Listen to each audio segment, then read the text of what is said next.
या बातमीपत्राचे प्रायोजक आहेत टायझर।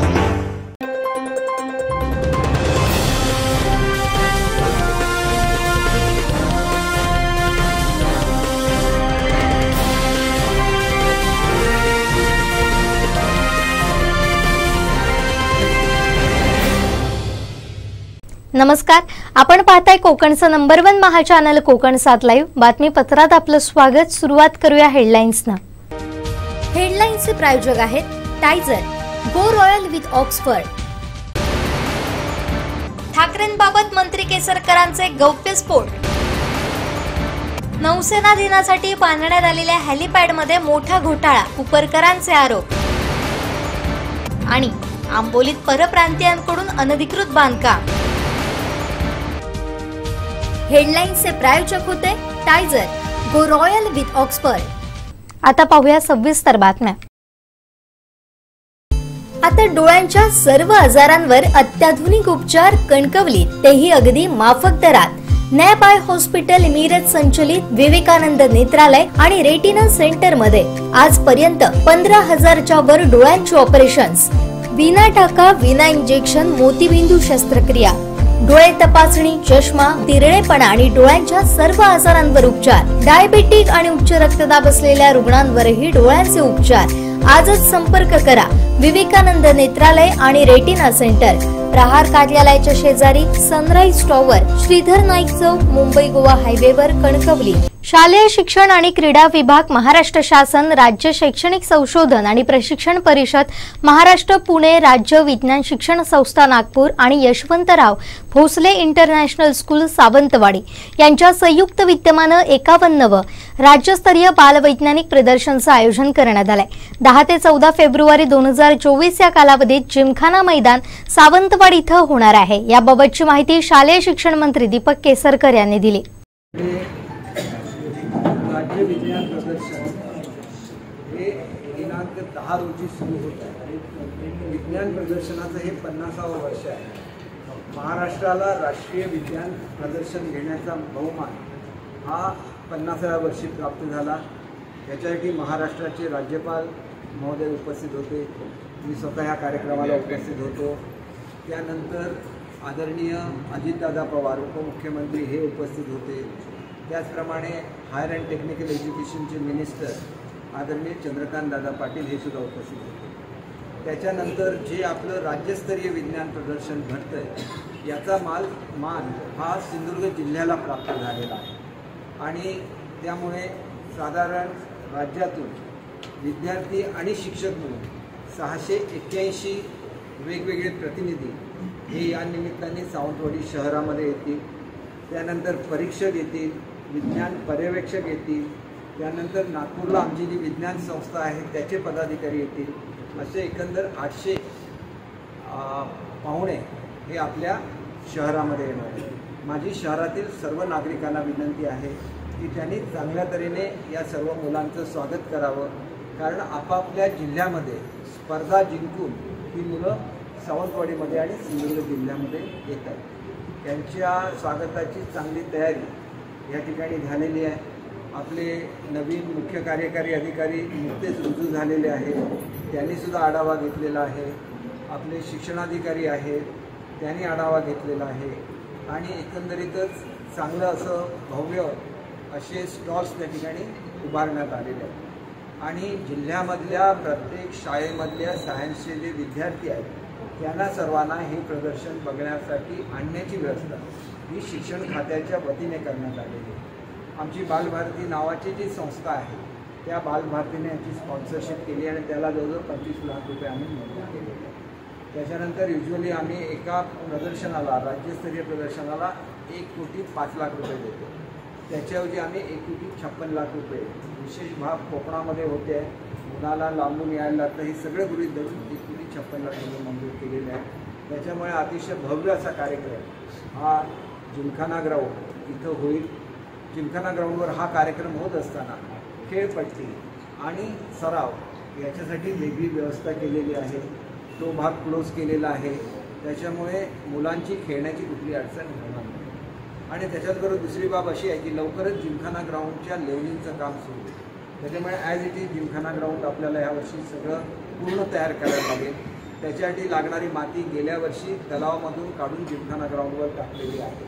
अधिकची जी माती लागेल ती यावर्षी आणून जिमखाना ग्राउंडला जे बॉल नाल्यामध्ये जात होते तो नाला आता पूर्ण बंदिस्त केलेला आहे. नाल्याच्या शेजारून चांगली वाट अशी पलीकडे ज्या स्मशानभूमी आहे त्याच्याकडे जाण्यासाठी केलेली आहे. त्याच्यामुळे लवकरच क्रीडा संकुलाचं सुद्धा काम सुरू होईल. क्रीडा संकुलाचं काम हे 5 कोटी रुपयाचं आहे. त्याच्यानंतर त्या ठिकाणी आपले द्रोणाचार्य रमाकांतजी आचरेकर यांच्या नावाने आपला ड्रेसिंग रूम बांधण्याची कारवाई चालू आहे. हे ड्रेसिंग रूम बांधण्याची कारवाई पूर्ण झालं तर अतिशय सुसज्ज असं या ठिकाणी क्रीडा संकुल उभं राहील. त्याचबरोबर महाराष्ट्र शासनाच्या सांस्कृतिक कार्य विभागाच्या वतीने संगीताचा महोत्सव हा सुद्धा याच वेळेला सावंतवाडीमध्ये साजरा होतो. त्याची तयारी आदरणीय जिल्हाधिकारी सिंधुदुर्ग यांनी अतिशय चांगल्या प्रकारे केलेली आहे आणि त्याच्यामुळे ही एक मेजवानी ही संपूर्ण सावंतवाडीकरांना मिळणार आहे. ज्याप्रमाणे सावंतवाडी महोत्सवाला स्टॉल असतात त्याप्रमाणे त्या ठिकाणी स्टॉलची उभारणी करण्यात आलेली आहे. म्हणजे लोकांना चांगल्या प्रतीचं जेवण तिथं मिळेल, चांगल्या प्रतीचं संगीत ऐकायला मिळेल आणि एकंदर सुंदर असा सांस्कृतिक महोत्सव हा त्याच दरम्यानसुद्धा सावंतवाडीमध्ये साजरा होईल.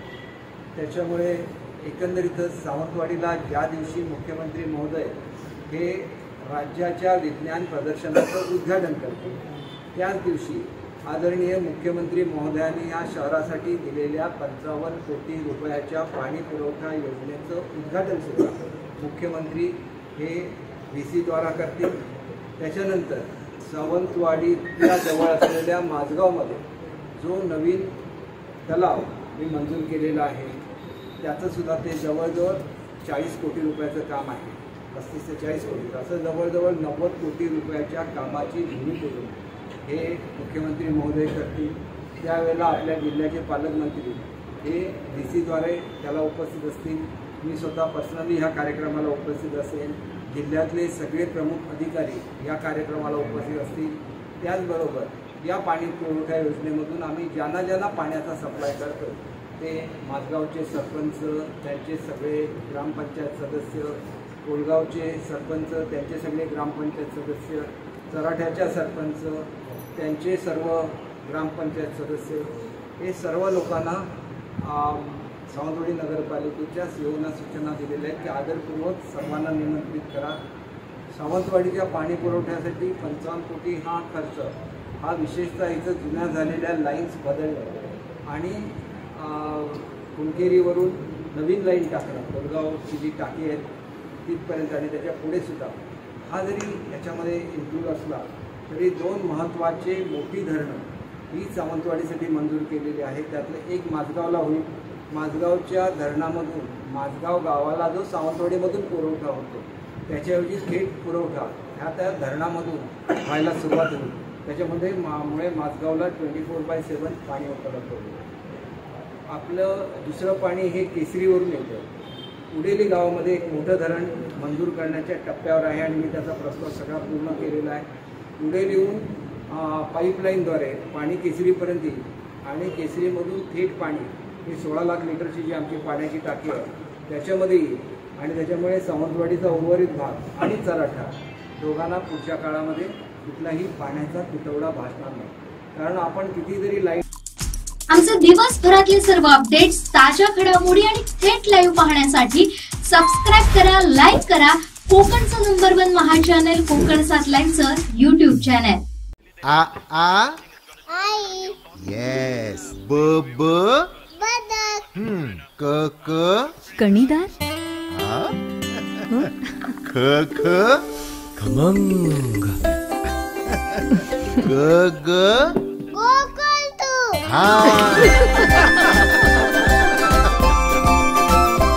अगदी घरच्यासारखं कणीदार खमंग म्हणजेच गोकुळ तूप. उद्धव ठाकरेंनी मला मंत्री करण्यासाठी माझ्याजवळ पैसे मागितले होते. मी 1 कोटी रुपयांचा चेक दिला होता.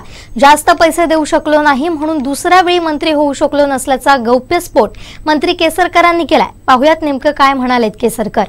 की मी आतापर्यंत अनेक राजकीय लोकांबरोबर काम केलं, अधिक राजकीय नेत्यांबरोबर काम केलं. जेवढा आदर मी उद्धव साहेबांच्याबद्दल ठेवलेला आहे इतर कुठल्याही नेत्याबद्दल, जर पवारसाहेबांच्याबद्दल मला आदर आहे, मोस्ट ऑफ द टाईम मी त्यांच्याबरोबर काम केलं. आणि मी उद्धव साहेबांकडे मला शिवसेनेत घ्या म्हणून अजिबात गेलो नव्हतो. शिवसेनेमध्ये प्रवेश कर असं उद्धव साहेबांनी मला सांगितलेलं होतं. आणि उद्धव साहेबांनी एकदा जिल्ह्यातले कागदपत्र नेऊन बघावे. ज्या शिवसेनेचा ते उल्लेख करतात ती शिवसेना जी नारायण राणे साहेब बाहेर गेल्यानंतर त्या शिवसेनेकडे किती मतदान होतं ह्याची त्यांनी एकदा आकडेवारी मागवावी. साधारण 40 ते 45,000 एवढी सगळी मिळून मतं, म्हणजे नगरपालिका, जिल्ह्यातल्या सगळ्या नगरपालिका, जिल्ह्यातल्या सगळ्या पंचायत समित्या आणि जिल्हा परिषदा मिळून त्यांना मिळत होते. मी त्यावेळेला राष्ट्रवादीचा अध्यक्ष होतो. राष्ट्रवादी आणि काँग्रेसमध्ये स्वतः नारायण राणे नेतृत्व करत होते आणि त्याच्यामुळे एक नंबरचा पक्ष काँग्रेस होता त्या काळामध्ये. त्याला काँग्रेसला साधारण 1,85,000 ते 1,90,000च्या दरम्यान मतं मिळायची. आम्ही 2 नंबरला होतो, आम्हाला 1,55,000 मिळायची आणि शिवसेनेला फक्त 40,000 मतं मिळायची. ज्या वेळेला एक राजकीय या ठिकाणी मोठी उलथापालथ झाली त्याच्यामध्ये आपण एक गोष्ट लक्षात घेतली पाहिजे की एवढं मोठी लढाई माझ्यामध्ये आणि राणेसाहेबांच्यामध्ये झाली हे आम्ही कधी व्यक्तिगत पातळीवर यायला दिली नाही. याच्यामध्ये आमची असलेली तत्त्व, कार्यकर्त्यांकडून झालेल्या चुका ह्या सगळ्या गृहीत धरून तो एक संघर्ष झाला.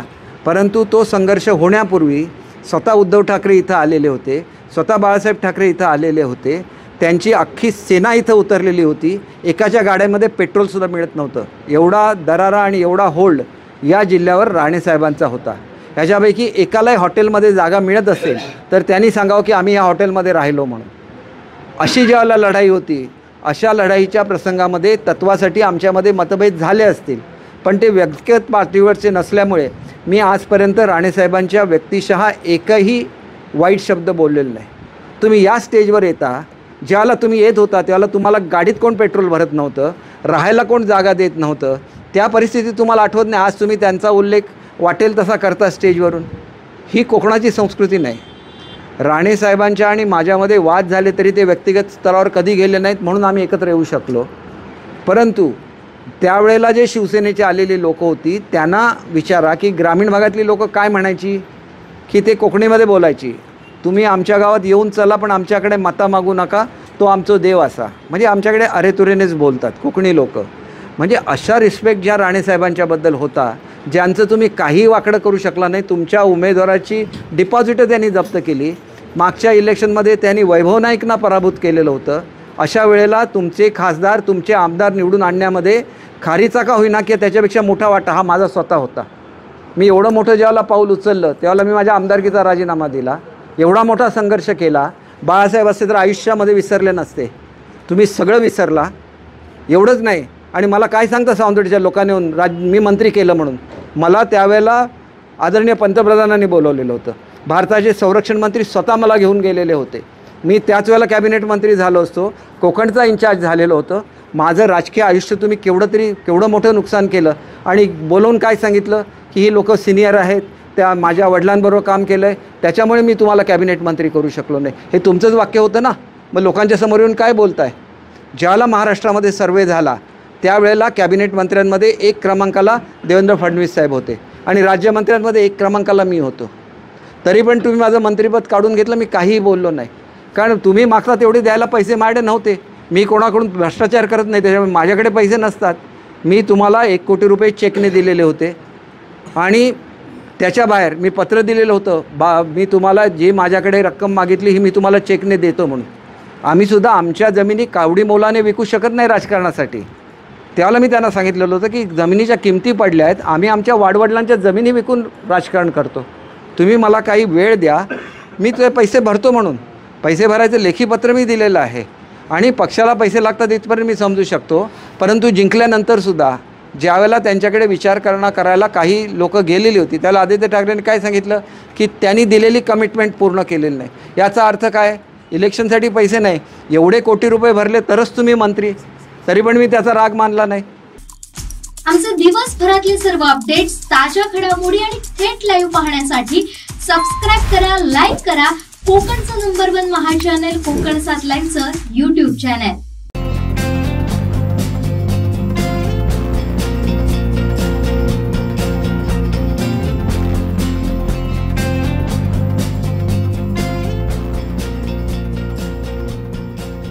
अनंत टिप्या रिफ्रेश व्हा. मुख्यमंत्री एकनाथ शिंदे यांच्या सोबत जाण्यासाठी 1 रुपया घेतल्याचं सिद्ध करा, राजकारणातून निवृत्ती घेईन असं आव्हान मंत्री दीपक केसरकर यांनी उद्धव ठाकरेंना दिलंय. आणि पक्षाला पैसे लागतात इथपर्यंत मी समजू शकतो, परंतु जिंकल्यानंतर सुद्धा ज्यावेळेला त्यांच्याकडे विचार करायला काही लोक गेलेली होती, त्याला आदित्य ठाकरेंनी काय सांगितलं की त्यांनी दिलेली कमिटमेंट पूर्ण केलेली नाही. याचा अर्थ काय? इलेक्शनसाठी पैसे नाही, एवढे कोटी रुपये भरले तरच तुम्ही मंत्री. तरी पण मी त्याचा राग मानला नाही. मी असं म्हणतो की माझ्याकडे द्यायला पैसे नसतील, ठीक आहे, आम्ही काय पैशाचं राजकारण केलं नाही, पण आमच्या 3-4 पिढ्यांची श्रीमंती आहे, आमच्या एवढ्या कोट्यवधी रुपयाच्या जमिनी आहेत. आज ना उद्या आम्ही पैसे देणारच ते, कारण आम्हाला समजू शकतं राजकारणामध्ये पैसे लागतात. पण तुम्ही येऊन आमच्यावर आरोप असे करणार, 50 खोके 1 रुपया घेतलेला दाखवा जाण्यासाठी मी माझ्या राजकीय जीवनामधून निवृत्त होईन. किती वाईट वागायचं, ह्याला मर्यादा असतात.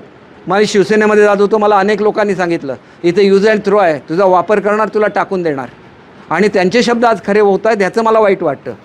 ज्यावेळेला उद्धवसाहेब अडचणीमध्ये होते, मी पंतप्रधानांची आणि त्यांची भेट घालून दिली. पंतप्रधानांच्या समोर उद्धवसाहेबांनी कबूल केलं की आल्यानंतर आम्ही युतीचं राज्य या ठिकाणी आणू. आमचे दिवसभरातले सर्व अपडेट्स, ताज्या घडामोडी आणि थेट लाईव्ह पाहण्यासाठी सबस्क्राईब करा, लाईक करा कोकणचं नंबर 1 महा चॅनल कोकण 7 लाईनचं YouTube चॅनल.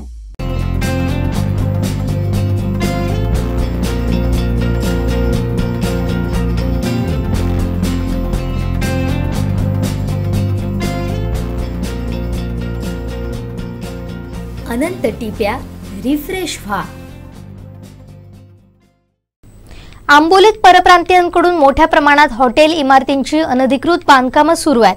ही अनधिकृत बांधकामं तात्काळ थांबवण्यात यावी अशी मागणी ग्रामस्थांनी सरपंच सावित्री पालेकर आणि ग्रामविकास अधिकारी संदीप गोसावी यांच्याकडे निवेदनाद्वारे केली आहे. सरपंच सावित्री पालेकर यांसह प्रांताधिकारी, तहसीलदार, गटविकास अधिकारी यांना देखील ग्रामस्थांनी निवेदन सादर करत लक्ष वेधलंय. कबुलातदार गावकार जमीन प्रश्न अनेक वर्षांपासून न्यायप्रविष्ट आणि प्रलंबित आहे. असं असतानाही या जमिनीवर अनधिकृत अतिक्रमण करून काही बांधकामं पूर्णत्वास आलेली आहेत, काही सध्या चालू आहेत. आंबोली हे थंड हवेचं पर्यटन स्थळ असल्यामुळे आणि येथील जमिनींवर भांडवलशाही लोकांचा डोळा आहे. परगावचे लोक काही ठराविक लालची तसेच अशिक्षित ग्रामस्थांना आणि शासकीय यंत्रणेला हाताशी धरून अनधिकृतपणे मोठ्या प्रमाणात जमिनींचे खरेदी विक्री व्यवहार राजरोसपणे करतात. त्यात बरीच मोठी अनधिकृत आर्थिक उलाढालही होते असा आरोप ग्रामस्थांनी केला. तर भांडवलशाही लोकांकडून मूळ रहिवासी ग्रामस्थांना भविष्यात मारहाण अथवा कोणत्याही अन्य त्रास होण्याची दाट शक्यता आहे असं येथील ग्रामस्थांचं म्हणणं आहे. त्यामुळे आंबोली कबुलातदार गावकार सध्या महाराष्ट्र शासन जमिनीवर झालेली सर्व अतिक्रमणं ही तातडीनं कायमस्वरूपी हटवण्याची कारवाई करावी, तसेच आदेश संबंधित सर्व कार्यालयांना आणि अधिकाऱ्यांना तातडीनं देण्यात यावेत. अनधिकृत झालेली सर्व अतिक्रमणं त्वरित काढून टाकून जमीन मोकळी करून ग्रामस्थांना परत त्यांचे पारंपरिक वहिवाट आणि कसवटीसाठी उपलब्ध करून न दिल्यास त्रस्त झालेल्या ग्रामस्थांना कायदेशीर तीव्र आंदोलनाचा मार्ग अवलंबावा लागेल असा इशारा येथील अन्यायग्रस्त ग्रामस्थांनी दिला. आमचे दिवसभरातले सर्व अपडेट्स, ताज्या घडामोडी आणि थेट लाईव्ह पाहण्यासाठी सबस्क्राईब करा, लाईक करा कोकणचं नंबर 1 महा चॅनल कोकण 7 लाईनचं YouTube चॅनल. आ आ आई येस. ब ब बदक. क क कणीदार. ख ख खमंग. ग ग गोकुळतू.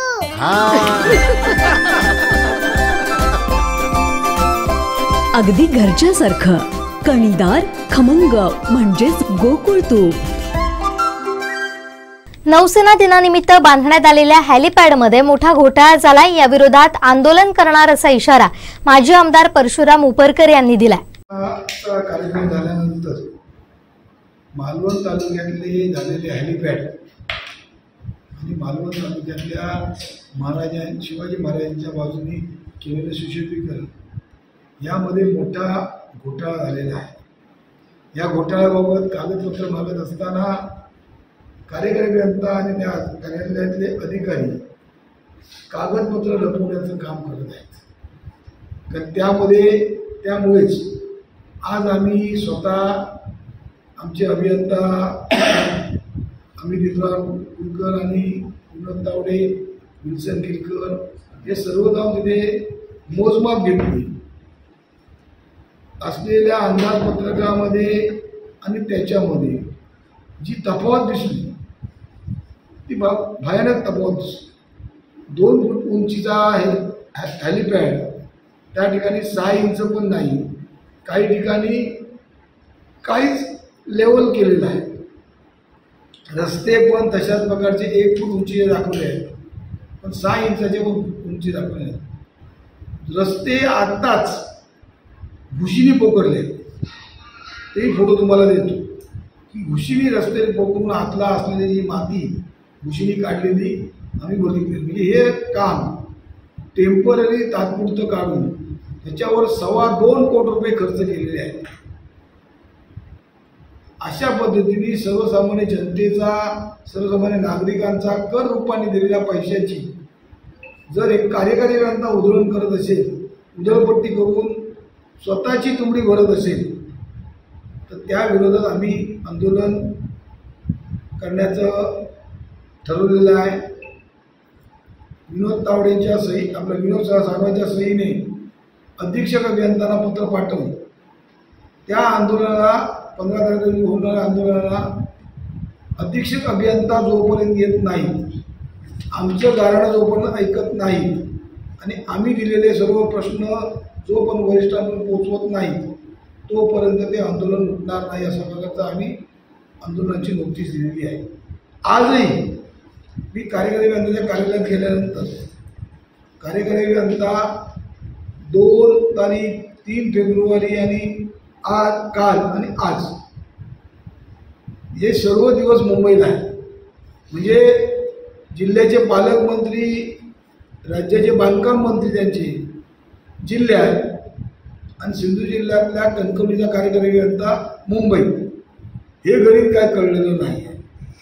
कारण अशा प्रकारे सातत्याने आठवड्यातले 3 ते 4 दिवस मुंबईला फेऱ्या असतात.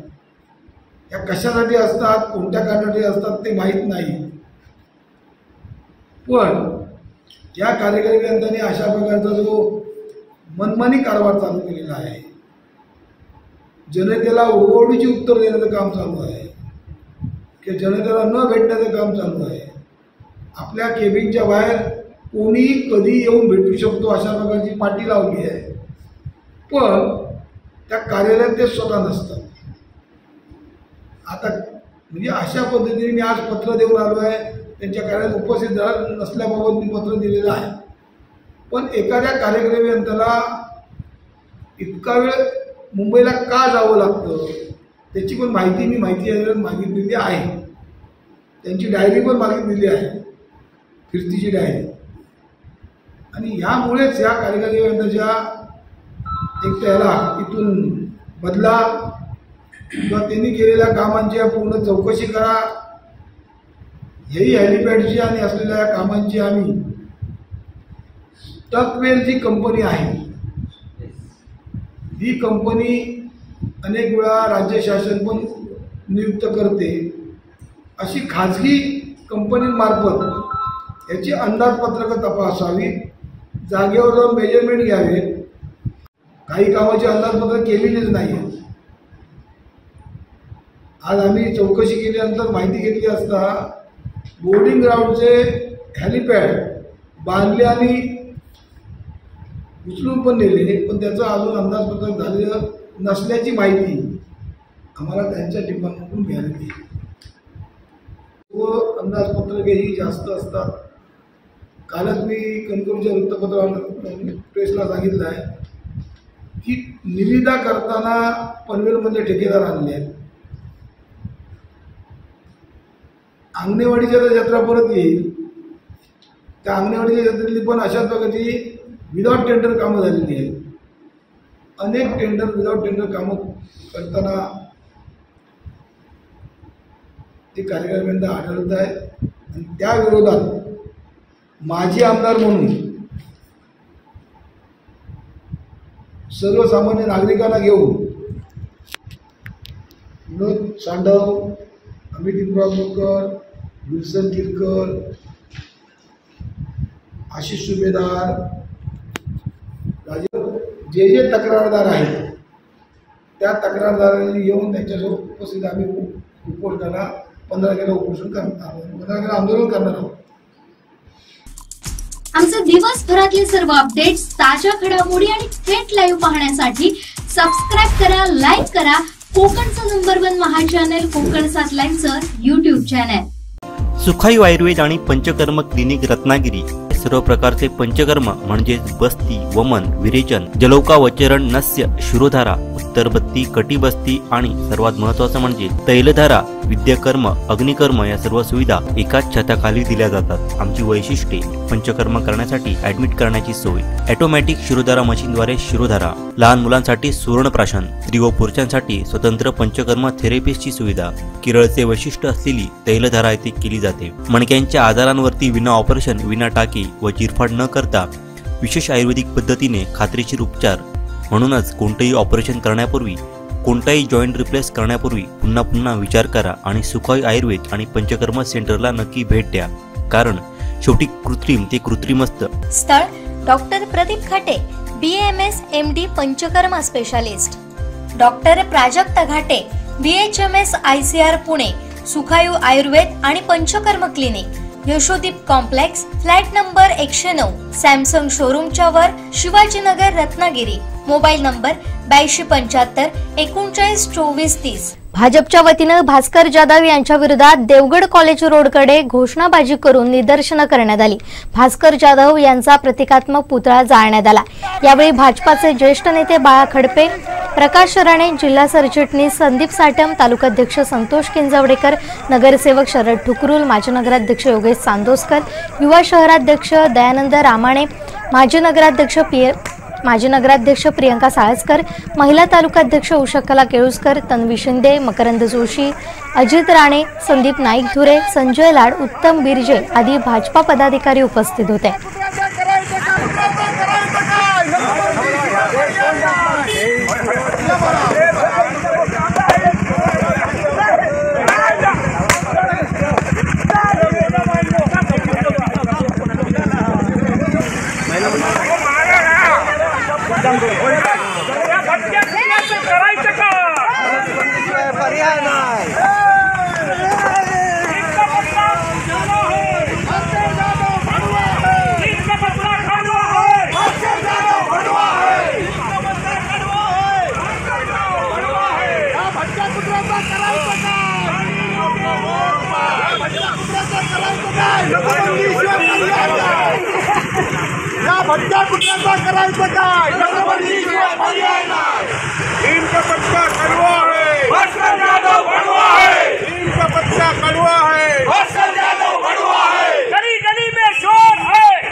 परवा जो उभाटा सेनेची कणकवलीला सभा झाली त्यामध्ये ते भास्कर जाधव म्हणून कोणतरी जे आहेत त्यांनी जे आमच्या राणे साहेबांच्या फॅमिली विरुद्ध जे काय अपशब्द वापरलेत त्याबद्दल आम्ही त्यांचा पुतळा जाळून आता इथे निषेध केलेला आहे. त्यांना आम्हाला असं वाटतंय की त्यांना मुख्यमंत्र्यांची स्वप्न पडायला लागलेली आहेत म्हणूनच असं बेछूट त्यांनी आरोप केलेले आहेत. त्याचा आम्ही तीव्र निषेध करतो, यापुढेही निषेध करणार आणि त्यांनी स्वप्न अशी बघू नयेत, त्यांचं काही होणार नाही आणि ह्या उभाटा सेनेला आम्ही इथंच थारा देणार नाही या महाराष्ट्रात तरी. आणि निश्चित आणि तो पुतळाच राहणार. कुत्र्यासारखे ह्यांना सेनेच्या या निवडणुकीमध्ये झोडपून काढू, लक्षात ठेवा. तर अशा प्रकारे ह्यांनी जे काय कृत्य केलंय ते घाणेरडं कृत्य आम्ही कधीही सहन करणार नाही. याच्या इतकं घाणेरडं वक्तव्य अद्याप कोणीही केलेलं नाही. इतका नीच माणूस. पोलिसांनी याची दखल घेऊन ह्या माणसावर FIR दाखल करायला पाहिजे आणि ह्याला अटक करायला पाहिजे असं आमचं स्पष्ट मत आहे. जर अटक केली नाही हे प्रकार असेच जिल्हाभर पडसादाभर महाराष्ट्रभर घडतील हे लक्षात ठेवावं गृह खात्याने, पोलिसांनी, आणि त्यांच्यावर ताबडतोब FIR दाखल करून त्यांना अटक होणे गरजेचं आहे. नेमका पत्ता कडवा आहे, भास्कर जाधव भडवा आहे. खाली डोकं वर पाय, या भटक्या कुत्र्याचं करायचं काय? खाली डोकं वर पाय, या भटक्या कुत्र्याचं करायचं काय? खाली डोकं वर पाय. नेमका पत्ता कडवा है, नेमका पत्ता कडवा है. भास्कर जाधव भडवा है. गली गली में शोर है, भास्कर जाधव चोर है, गली गली में शोर है. भास्कर जाधव चोर है, राणे साहेब भंगार है, बाकी सब भंगार है. भास्कर जाधव भंगार है. आमचे दिवसभरातले सर्व अपडेट्स, ताज्या घडामोडी आणि थेट लाईव्ह पाहण्यासाठी सबस्क्राईब करा, लाईक करा कोकणचं नंबर 1 महा चॅनल कोकण 7 लाईव्हचं YouTube चॅनल. सगळेच क्रिकेटर किंवा सगळेच सचिन तेंडुलकर होऊ शकत नाहीत, परंतु तुमच्या मनात ज्या खेळात आवड आहे त्या खेळात आतापासून सराव करा आणि जागतिक स्तरावर मालवणचं नाव रोशन करा, असं प्रतिपादन भाजप कुडाळ मालवण विधानसभा प्रमुख निलेश राणे यांनी केलं. यावेळी निलेश राणे यांनी टेबल टेनिस खेळाचा आनंद घेतला. नमो चषक अंतर्गत मालवण जय गणेश स्कूलमध्ये टेबल टेनिस आणि ॲथलेटिक्स स्पर्धेचं आयोजन करण्यात आलं होतं. या स्पर्धेचं उद्घाटन माजी खासदार निलेश राणे यांच्या हस्ते करण्यात आलं. यावेळी निलेश राणे यांनी स्वतः टेबल टेनिस खेळत मुलांना प्रोत्साहन दिलं. इथला विद्यार्थी जगाच्या पातळीवर जायला हवा, त्यासाठी लागेल ते सहकार्य करू, अशी ग्वाही यावेळी निलेश राणेंनी दिली.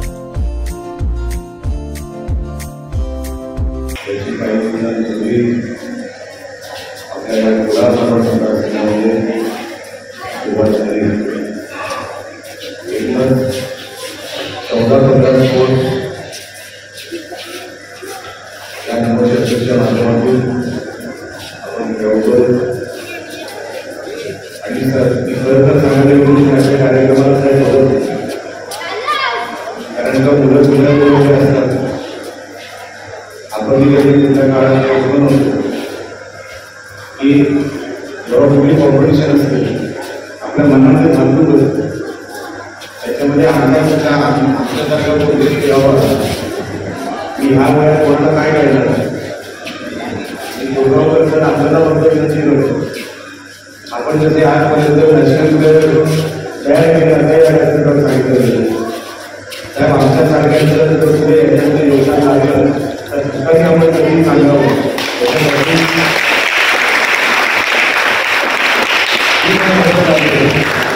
कारण का काल पण मी एका स्पोर्ट्सच्या एका कार्यक्रमात बोललो, विचार की मनाची स्पोर्ट्समॅन हे माईक वगैरे ह्या ठिकाणी दिल्यानंतर पण मनाची स्पोर्ट्समॅन तर खेळाडूंना तयार करणं, त्यांना नॅशनल लेवलपर्यंत नेणं, नॅशनल पासून इंटरनॅशनलपर्यंत नेणं, हा आपल्या मनामध्ये जो माणूस आहे तो पुन्हा मालवणमधला किंवा सिंधुदुर्ग जिल्ह्यातला. राणेसाहेब अनेक त्यांच्या भाषणात म्हणतात की एक सचिन तेंडुलकर होऊन उपयोग नाही किंवा एक सुनील गावस्कर होऊन उपयोग नाही.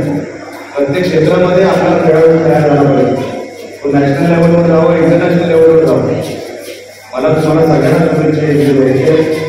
आपण खेळाचं प्रॅक्टिस पण आहे, बरोबर प्रॅक्टिस पण आपल्या आईवडिलांना जाऊन सांगा की जर खरोखरच हे खेळ करायची इच्छा असेल, मी माझ्या वडिलांना सांगू शकतो नाही की मला क्रिकेटच खेळायचं आहे म्हणून त्या ठीक आहे, पण तुमच्या मनामध्ये खरोखरच टेबल टेनिस खेळायची इच्छा असेल किंवा ट्रॅक अँड फील्डमध्ये धावायची इच्छा असेल तर आई वडिलांना जाऊन सांगा की मला निलेश राणे बोलला आहे की मला आयुष्यभर हेच करायचं आहे, तर मला हेच करू द्या.